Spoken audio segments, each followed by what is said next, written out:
Today, I think we should touch briefly on the folly of the commons, and I suppose what you could term the tragedy of the political commons, in that to be a politician and to be a voter means you have divergent interests, almost necessarily so, almost in every single facet of the political directive. And so, to me, it's a bit of a shame that politics is necessary, and collective politics in particular,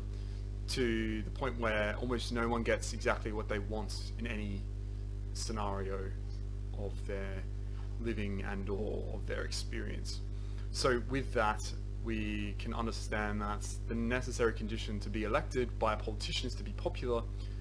To be popular to the masses means you need to appeal to the most people that you can, and then necessarily you're appealing to people who haven't considered ideas and policies to the extent that they perhaps should have. With this, we then are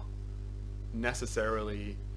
adjusting our societal expectations lower and lower to the band between 115 and 85 IQ, more or less, given that that's the vast majority of the population, and the voting population itself tends to skew that way. We would look to see a society which is mediocre and strives for mediocrity, whether or not it wants to acknowledge that fact. Our inability to employ professionals in any meaningful manner when it comes to serving the populace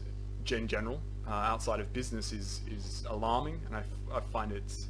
I'm not alone, I don't think, in this, in finding it very depressing that every single society must abide by the masses, the great unwashed, rather than listening and having a committee perhaps of experts in any singular topic, allowing for a more robust policy. Instead, we usually get a very distinctive segment of the populace running for politics, of which their ideas are not very diverse, regardless of their skin color or gender. And so we tend toward having a society run by people who don't think like us and proffer policies which are not as beneficial for us as they should be, because they need to appeal to the common denominator, which is usually the lowest common denominator, as it turns out. Yeah, so the tragedy of commons, in this sense, I think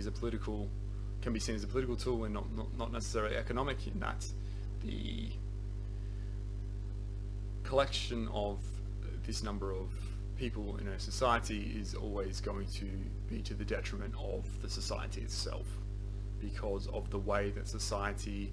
feels it needs to involve every citizen rather than the select few citizens that would be able to shift and progress society in a meaningful manner.